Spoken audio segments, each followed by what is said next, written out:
Greetings and welcome back to another Let's Get Started series in Victoria 3. And in this run, we will be looking at Belgium, because I was requested to do so by one of my viewers, and I do try to please my viewers when possible. And indeed, it's also a very good country for a Let's Get Started series, because it is very popular amongst new players, who likely need a bit of guidance on which steps they should take on their path to great power status. So let's get some preliminaries out of the way first. As a reminder, see the description to learn which DLCs I have, which is, in this case, the 2 Mechanics DLCs, and which mods I'm using, which in this case is only one of relevance, that being the map mod you see before you. Second, as a quick reminder, I do try to take a mixed approach between the educational and the entertaining, so a blend of a Let's Play and a tutorial. If you find this approach useful, let me know. And like and subscribe, since I always forget to say that. If you would prefer that I lean more in one direction or the other, also let me know that. I'm open to feedback of the positive and more critical nature. With that said, let's get started here. We're going to take it a bit slow in this episode, and it could be a few minutes until we unpause, because I want to carefully assess the situation as you would want to do were you to start a run, or were you to be running a country and trying to decide your national interests and priorities. So let's look at Belgium's strengths and weaknesses. Put very broadly, Belgium starts out in an excellent position. A leader in technology, very politically and socially developed, and with an excellent base of industry in their states. However, this position is limited and easily lost if not taken advantage of in the early game. Our core provinces are Flanders and Wallonia, and in recent patches we have also acquired Belgian Gelre. I'll try to not pronounce it as the Dutch would, because I will scrape that over the back of my throat in an incredibly clumsy way. So we'll stick with Gelre. Wallonia is a province that has quite a few resources in it. Let's get this down to the less visually pleasing but more efficient manner of viewing and take a look at what we have. The province itself has a throughput bonus for coal, and if we look at what the province has, it has an excellent amount of resources for your extraction industries, a large amount of coal and iron, and some decent amounts of sulfur and lead. But do keep in mind that these amounts, well generous, are certainly not enough to sustain a large-scale great power economy. The province also starts out with some good heavy industry, fertilizers, explosives, tooling, and steel, as well as a company that we'll take a look at in a moment. This resource-rich province is balanced out by Flanders, which has less resources, but does have fish because it has a coast, and also does have some excellent consumer industries, textiles, furnitures, food, paper mills, and an arms industry to boot. So this can be more seen as our kind of center for light industry. Gelre, on the other hand, doesn't have much of anything, and it is a province we'll probably be neglecting for a little while as well, but it is excellent to always have an extra state to toss in industries that have multiple modes of production. For instance, a textile mill could make both your luxury clothing or non-luxury. And so what we could do is put down furniture and textiles in Gelre and have them make whatever we are not making in our core province of Flanders. So we can see we've got an excellent start, and all this industry also means we start out with an excellent investment pool, an important thing to consider. I think this number will change, that seems a bit low right now, but you can see that we've got an investment pool that will be growing. You can see also we have some debt, and this is due to a war that happened shortly before the start of the game, the war in which we sought our independence. And independence, as you know, is not free. This debt does limit us a little bit in the beginning, because while I like to run a little bit of debt and certainly walk the fine red line, we're well below the red line here, and so we're going to have to take that into consideration in our expansion. So what else do we have in Belgium? Well, let's take a look then, in addition to our resources, what we have in the way of a political system. We've got a liberal movement right off the bat, which is definitely an advantage if we want to reform any of our laws. We can also check immediately if we've got some possible agitators, and we do, but they're not the kind of agitators we would want if we want to go the liberal route, which, in my opinion, you kind of want to do as Belgium. Because who really wants King Leopold in charge of their country for very long? Certainly the people that will be colonizing will not. Our government currently consists of the Liberal Party. We've got a very strong industrialist party and a fairly strong intelligentsia as well, and that will definitely benefit us in our reform processes. Nonetheless, we can't ignore the Catholic Party. They will be an occasional hurdle, and it's going to be important to keep them happy. Looking at our laws, these also start out quite well developed, with wealth voting, racial segregation, which was very progressive for its time, and a professional army. Homesteading keeps our rural people happy, and when it comes to our economic system, interventionism and mercantilism aren't horrible, though we would want to probably move away from at least mercantilism. We've got no police and no internal security institutions, which is actually kind of good because it means we can make some people happy by passing these laws and then make them unhappy by passing another law that they would have normally opposed. We've also got no migration controls, which I guess is good, but might mean we want to get off this racial segregation sooner rather than later, because otherwise we'll be getting a lot of people that aren't very welcome in our country. And very nice that we do start without the guild system, so we don't need to worry about getting off that so early. As for actual institutions, we've only got the educational institution, and while it will boost the Catholic Church, we're going to take our first little click here and increase the level of this institution to the number 3 tier. So a decent political system, but definitely some changes we will want to make. We'll make those changes based on looking at also our weaknesses. So what are our weaknesses? Well, let's check first our military. It's not strong, but it's decent. Let's see what they're consisting of.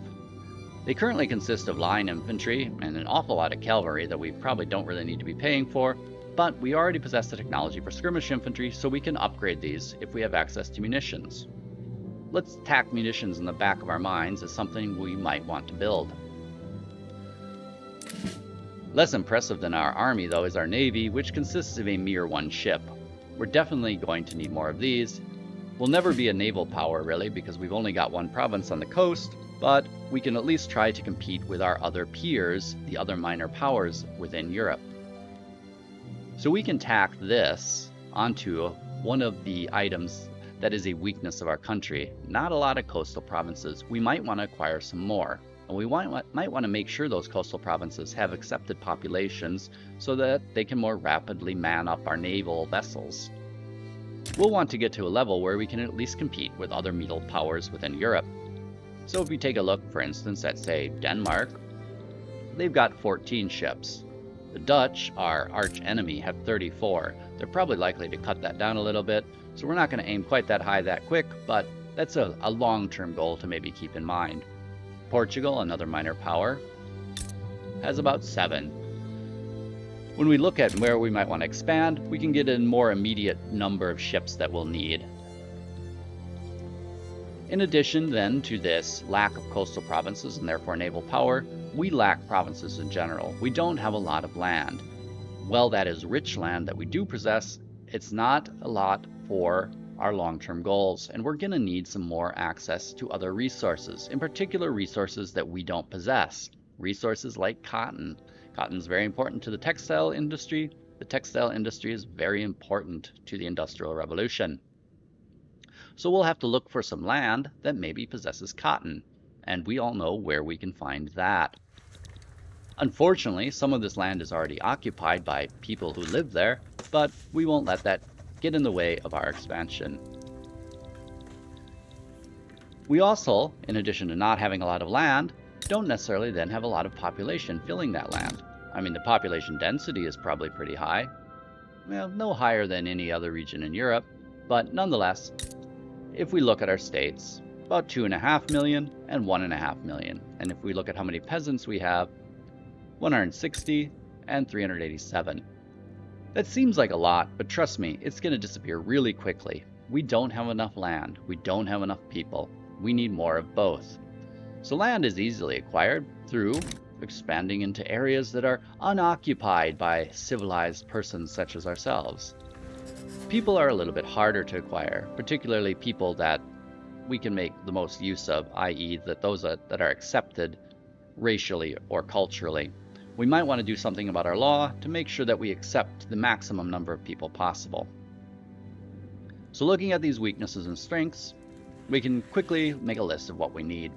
We need to expand our territory, and that is best done through a bit of a colonial empire because we're a minor power and can't compete with anybody in the neighborhood.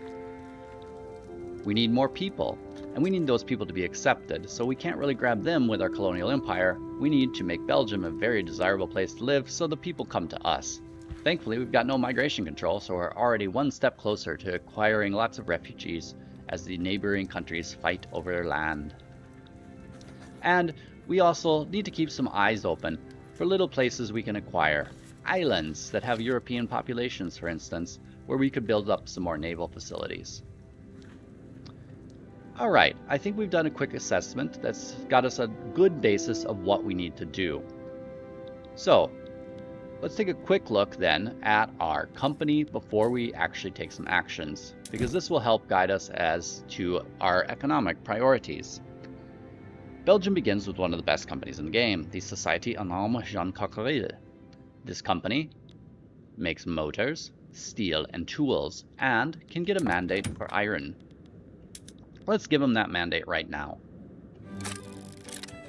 This is a lovely company because it's very circular in its production, and in a way it makes your second company choice very difficult, because iron here goes into your steel, which goes into your tools, and which goes into your motors. And the tools themselves help mine iron, create steel, and create a lot of other things.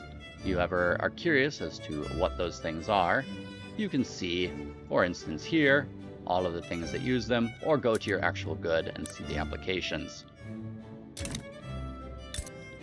What's nice about a tooling industry then is that it produces precision tools as its prestige good, and once these are being utilized by your companies, it increases the throughput of the companies utilizing them.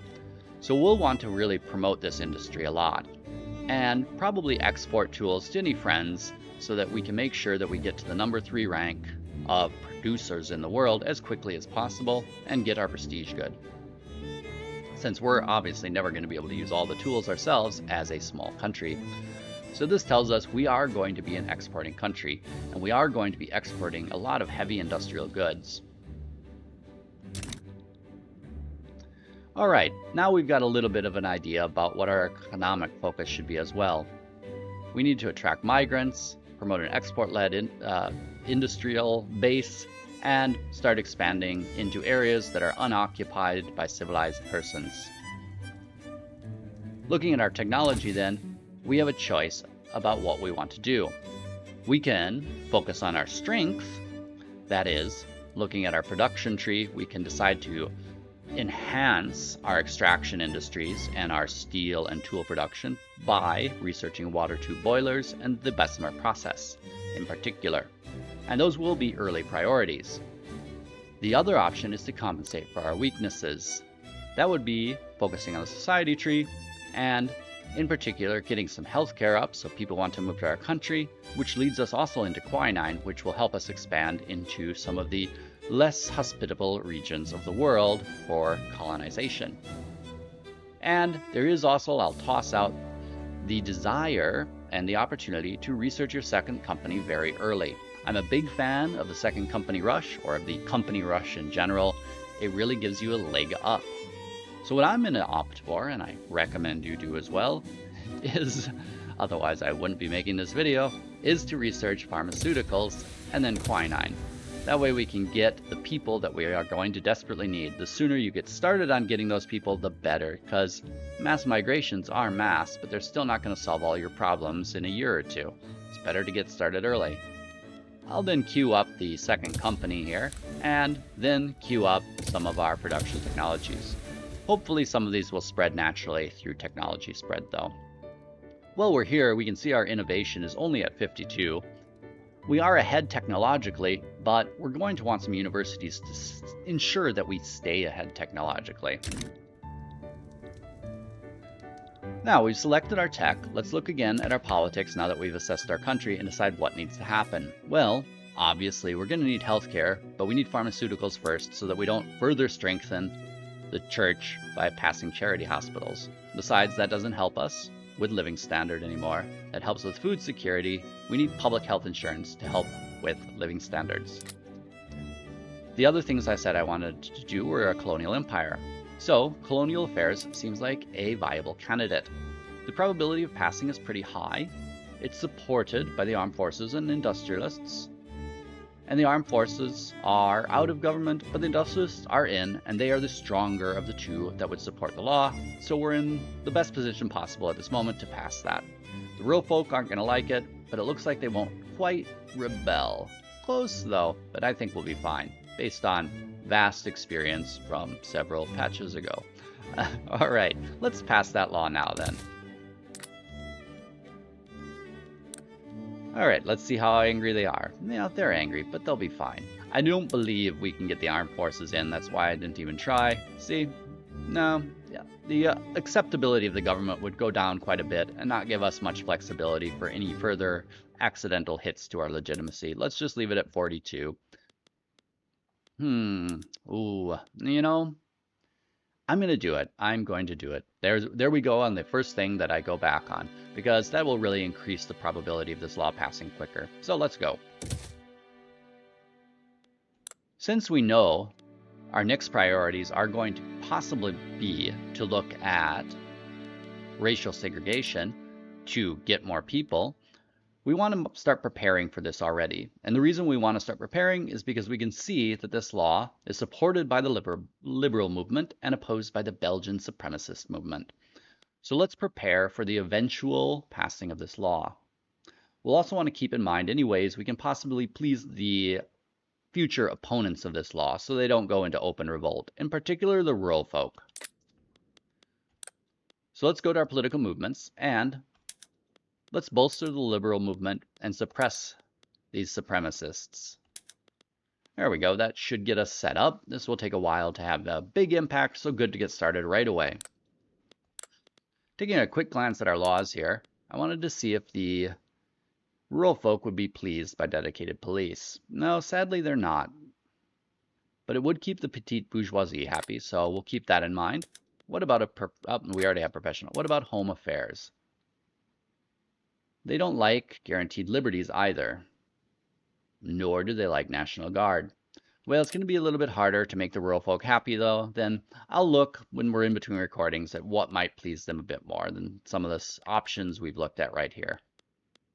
I do know they like protectionism, and I'd like protectionism as well. So that is one option, if we can get them in government and hopefully get a little bit of support from somebody else, because the rural folk aren't that strong, and I don't think they're going to get stronger based on my next actions.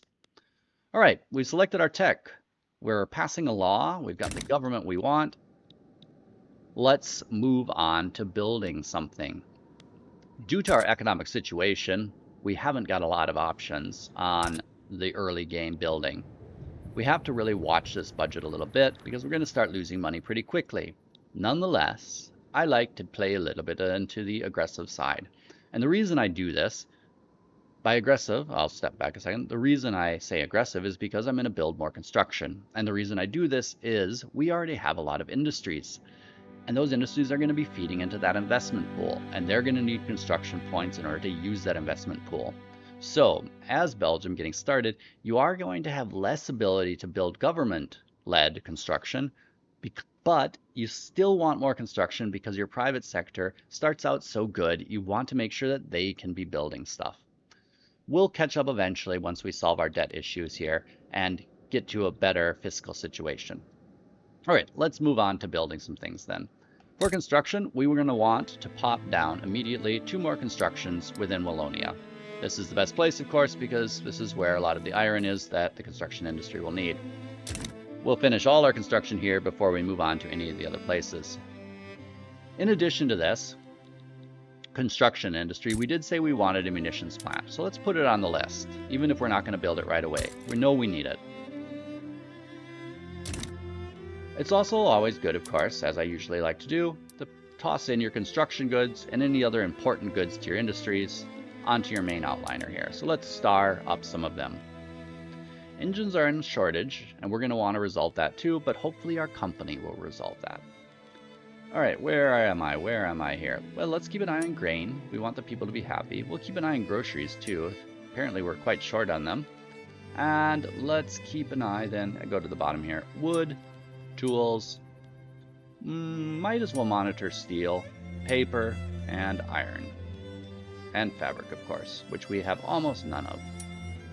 Where's our iron? There it is. Great. That can be our little starting list of things we want to keep an eye on. Let's actually check the full market, though, to see what we may need to build after we get our construction and our munitions up. Always good to get an idea. Cloth we can't do anything about, or fabric in this case. We can only start to prepare our colonial enterprise, which we're already doing.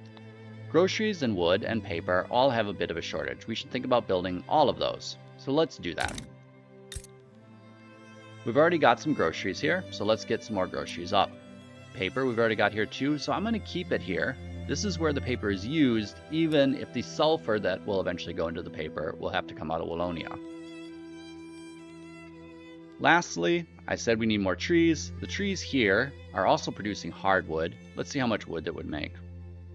Enough, and some more hardwood would be beneficial as well anyways. We're going to need it for our ships one day, and we can export it until then. Alright. Got some more industries up, which also reminded me I wanted to take a look at this munitions plant and make sure it has the inputs it needs in addition to the explosives and the fertilizer. And it doesn't, so we're going to want a lead mine, and we're going to want that a little bit higher up. Lead is in pretty high demand in the early game, so it doesn't hurt to get that up, and we can export whatever we don't use. Lastly, I said we needed ships. How many ships do we need? Let's scroll out here and look at who we would possibly go to war with. Well, where would Belgium go to do some colonizing? They would go, of course, down to the Congo. And as you can see, Congo is occupied by Congolese, who have 5 battalions. So we're going to want to make sure we have enough ships to land our currently line and soon to be skirmish infantry and conquer this area with no issues. And we want to do this as soon as possible because Congo can occasionally get grabbed by Spain or Britain, and we don't want to lose that. This gives us a path into the interior so that we don't need to try to compete with the British for the coasts before we have better technologies to colonize in malaria-infested regions. We will, however, of course, get up an earlier colony somewhere else. Alright, so let's build a few ships. We're going to tack down 4 of them.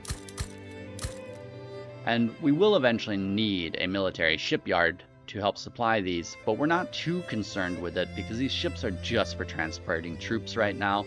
We don't need them to be able to effectively fight other navies. That'll be a while for us, so we don't mind if there's a shortage of man-of-wars. But we will remember to build eventually a military shipyard in Flanders. Let's take a look at our queue then here. A very long queue, but we'll try to speed it along, and as a reminder, we're not going to be able to build all of this. Let's use up the rest of our authority and try to then unpause this game. And we're going to use that authority first to try to balance this budget a little bit. That's pretty bad. It'll get better once we unpause a little bit, but it's still a very high burn rate. We want the construction sectors done at least before we pause government construction, of course. Where is our budget? I'm going to tack in a tax on liquor, because I'm not drinking much these days and neither should anybody else. We'll leave the taxes where we are. We want migration. This isn't going to help. I just also don't want to get used to having high taxes, because once you get used to it, as I've said before in my other series, it's hard to come off of it. We could lower government wages a bit though. We don't really mind if either of these people aren't terribly happy. Let's take a quick look at their current happiness levels. They're not giving us any benefits, nor will they give us any malices if we lower their wages. So, bye-bye extra wages for government peoples. I think we're almost ready to unpause then. But there is one more thing that comes to my mind now that I think of it, and that is we have to look at the international scene. Our main enemy, of course, is the Netherlands, and I'll be trying to position us to maybe work towards forming a united Netherlands down here in all of the lowlands, the Low Countries, but I'm not going to angle for it quickly. We'll want to keep an eye on them though, and particularly keep an eye on who they're buddying up with, and try to maneuver our own diplomatic actions to cut them off on any important allies they might acquire. You'll recall, perhaps from your previous runs, that when you improve relations with somebody enough, people who dislike you will dislike your new friends. So let's say we get really buddy-buddy with Prussia. The Dutch aren't going to like Prussia quite as much and are going to be less likely to ally them as long as we beat them to the punch. So let's start by buddying up with Prussia, and with France, and with Britain. And I don't think we have quite enough to improve with other people, so we'll leave it there for now. I'm not going to improve with any of the other minors quite yet. We could, of course, select a few rivals, and we could even select some that we think the Dutch might then ally with, who are particularly weak and vulnerable. So maybe we would want to do that. In particular, think of Denmark. They've got a lot of enemies, and, you know, soon enough, Prussia's going to come for them. If we're friends with Prussia, and the Dutch are friends with the Netherlands, then that's an ideal situation for us. Unfortunately, we don't have an interest up here yet, and unfortunately, we've only got one free one. And we need to use that down in Niger, where we're going to put down our first colony. So I'm going to put it down now so that we don't use it up somewhere else. We could drop this interest in Iberia, and I'll think about it, but for now, I'm fine with the way things are. I might have some interests in Iberia. Alright, that'll get us going well enough, but let's try to keep an eye on this and improve at least with Austria-Hungary as well as soon as we can. Next, I wanted to take a quick look at our treaties. The Bruges Agreement isn't particularly damaging to us in any way, it's simply the French promising our independence.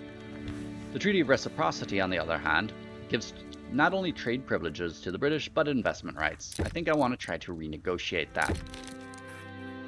First thing we're going to do is try to get rid of these investment rights.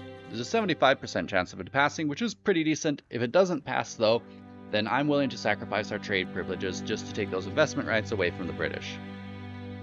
We don't really want them building in our country because of two reasons. One, we have a limited population, and it's going to take a while till we get it to grow.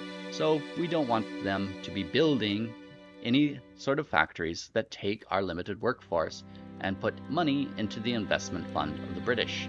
So let's send this. Another reason we don't want them to have this is they have a power block, and we don't want to get pressured into joining their power block. If we look at our current leverage here, this would go up to 286. By taking away the investment privileges, that will reduce that a fair amount. So hopefully we can avoid them saying join us, and us having to say no, we'd rather not, because I'd rather not join the British market. If you want to join any market, if you want to join any power block that is, then I would aim for Prussia and not for Britain. Even once we get a colonial empire, yes, it'll be a shame if the British start sinking our convoys, but we're not going to be quite so far flung of an empire as, say, the Dutch, with core possessions over here that they cannot live without because they don't have any iron in their own country. And the minute these are cut off, their economy will go into the toilet completely. Alright, got a bit casual there. Let's go on then with what we were doing. I think we are all set up. We've got a law, we've got our technology, we've got some things in the build queue. We're improving relations where they need to be improved. Let's start rolling the clock ever so slowly. I'm a bit curious though, how much time went by and how long that little introductory spiel took. About 30 minutes, so we're not going to get through an actual lot of actual game time. That's fine. You know, this first episode was meant to really kind of lay out a systematic way of thinking about things. Now, we're building they declined our Treaty of Reciprocity. That is a shame. We're going to have to sacrifice then our trading rights. Takes a few days here. Oh. to renegotiate this. You get a big malus when there's not an improvement on your previous treaty, so we have to unfortunately remove our trade privileges. We'll try later to get them back. I'm pretty sure they'll be willing to do that.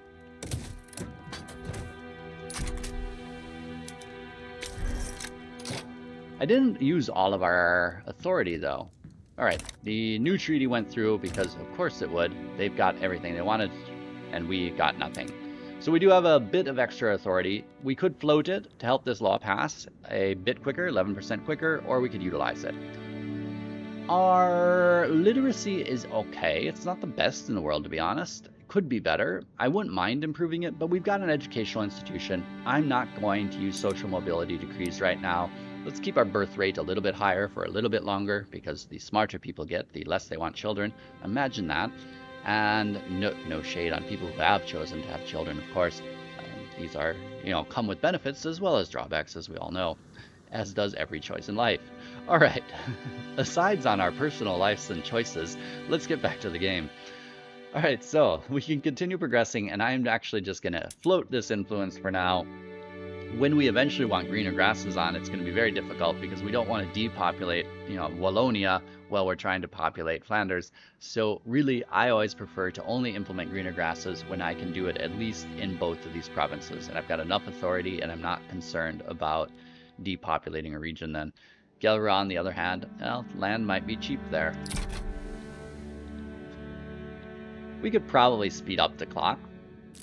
Labor movement is spreading, that is great. But that is the only thing that's spreading because we are so far ahead on technology.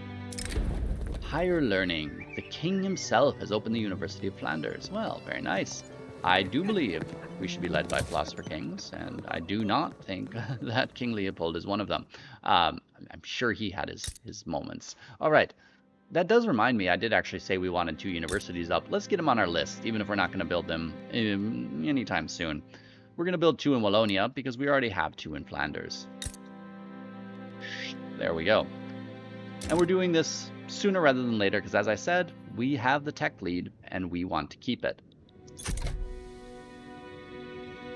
I think, yes, as I mentioned, we can speed this up a little bit.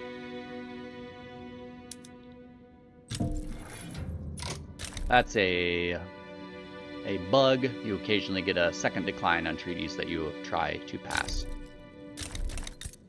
As a note, I do get more pop-ups than the average person. It can be annoying when you establish a new interest in a new region because you'll get quite a few of them that you have to click away, but I find it overall beneficial.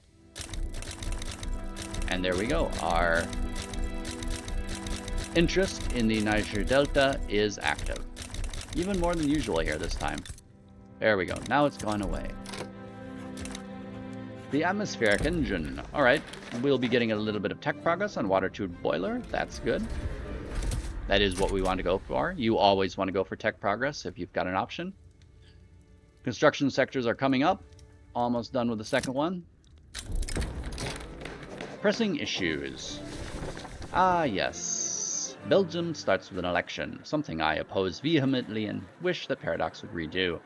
You shouldn't have an election right at the start of the game before you, the player, have had a chance to influence any of it. The ongoing election has drawn attention to the platforms of the various contending parties. So, the straightforward event, who do we want? The Catholics, the Patriot Party, or the Liberal Party? Let's look at the results here. Well, not terrible. So the Liberal Party does still have a good chance of retaining some power, so we could support them, and we will. We don't want the Catholic Party to be totally marginalized too quickly, though, because passing healthcare isn't that easy when you start with a powerful industrial class. You're going to need the church to do that. And let's see how we do on our first tick with colonial exploitation, the ethics of exploitation. Sure, exploitation is a word with positive connotations in all of our minds. It is morally correct. Alright, these are one of the events that I dislike because it's percentages of chances. So here we have 60 for success. Here we have 75 for success. We'll go for that one.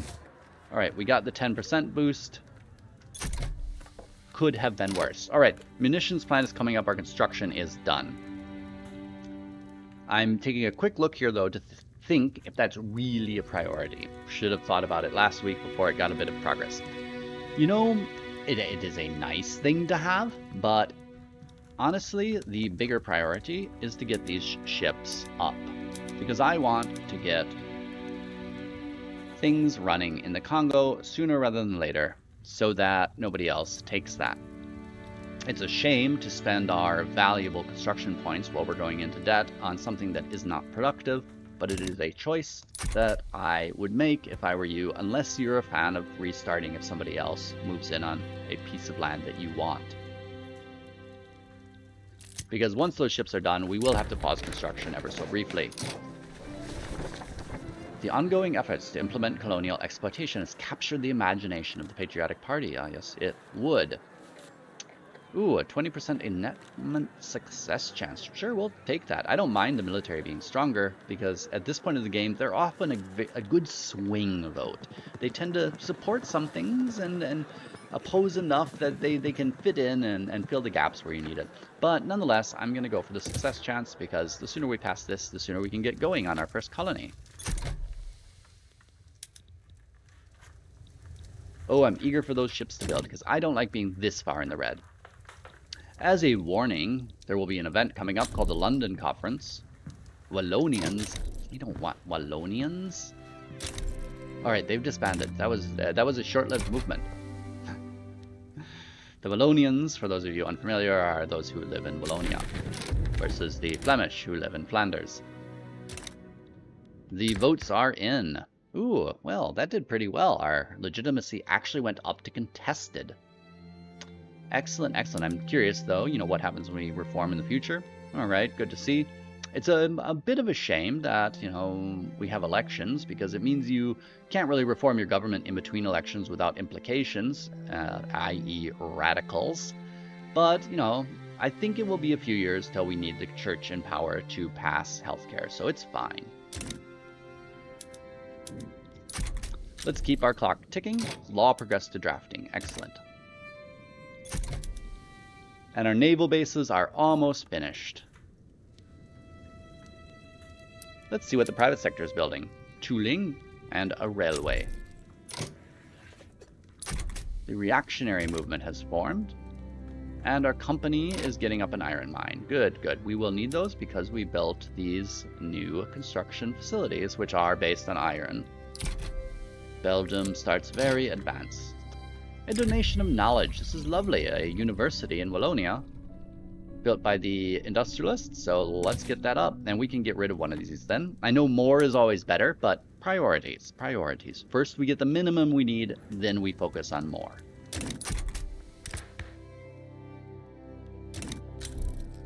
Education institution is up, meaning we have gotten through our first year. Oh, a stall.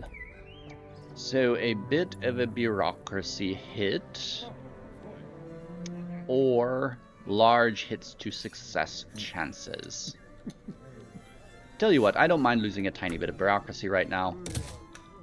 We have so little that a little hit doesn't really do us, of 2% doesn't really do us much damage.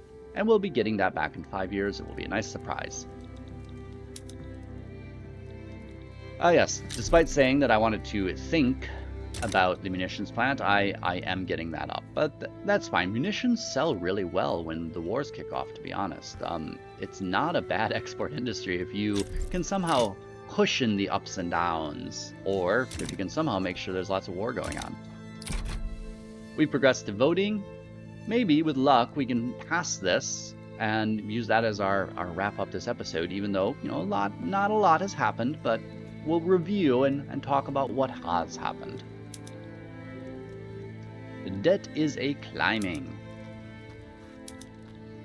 I would like to finish the munitions plant, though, since we're halfway there. Alright, we have colonial exploitation. The radical movement has spread to Belgium from France. Well, thank you, France. That's an export we didn't need. No, the radical movement is actually pretty decent, so it's fine to have them. In fact, there may be somebody we'll want to support when we get the opportunity, once the liberal movement has served their purposes. Alright, I think I want to look at the time. I'm trying to keep these things a little bit more manageable in their duration.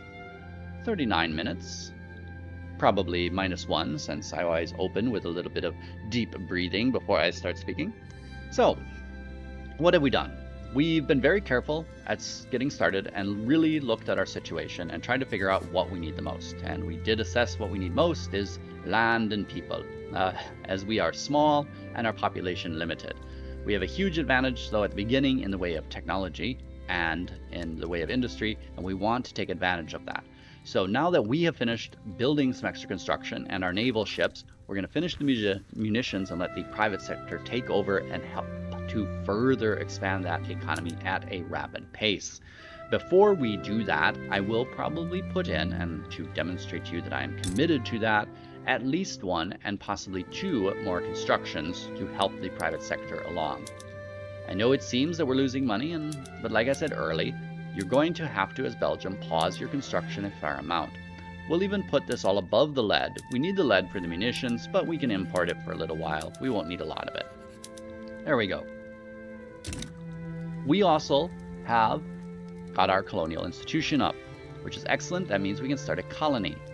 And we will, at the beginning of next episode, start a colony in the Niger Delta. It is sometimes a bit tempting, though, to steal this, and I'll think about it, and in the start of the next episode, I'll talk about the pluses and the pros and the cons, the pluses and the minuses, the goes and the no-goes. All right, so we've got our first institution, meaning we can also move on to our second institution. Yes, well, no. Anyway, we got our first institution, or second institution, after passing our first law, and we can move on to the second law. We have a few options there. We can upset the church and get to public schools, which is tempting, but I'm probably not going to do, or we can start angling towards racial segregation and getting that revoked in favor of cultural exclusion. But there is a lot of opposition to it now that it seems to have arisen. I'm guessing that the supremacist movement is getting just a bit too strong. They were joined by the reactionary movement. That is going to make it a little bit more challenging. I'll have to think about what we do about that. It may be that we have to put it off for a little while longer until we get rid of at least one of those movements. That is a little bit unfortunate that we have 2 movements simultaneously opposing that law. Anyways, that is a matter for the next episode. We do also have our naval capacity somewhat increased. The ships, of course, all being built in one province, are taking a while to man up, and what I'm probably going to do, and I'll do now just to encourage it along, is get an enlistment effort here to try to move this a little bit quicker. The training rate should hopefully, there we go, get these manned up slightly bit faster. And there we go. So we'll be ready in the next episode not only to set up a colony, but to possibly take a colony as well. Thank you then for joining me for this, the first episode in possibly a series. And should you want to see more, let me know. I'm thinking what I will do is kind of explore a lot of the middle powers of Europe. After this one, perhaps do the Netherlands, one of my favorites to do, and also Portugal, which I feel is the underrated stepchild of Europe, forgotten because it's just not very strong. It starts out in a difficult position, but it has huge potential. And then we can also explore some of the other middle powers, such as perhaps Denmark. Oh, that is a rough one indeed. I don't really like to do Italy because it's driven primarily by your unification desires, and that is a totally different type of play. All right, once again, thank you for joining me. Hope you learned something useful, and hope to see you again next time. Ciao!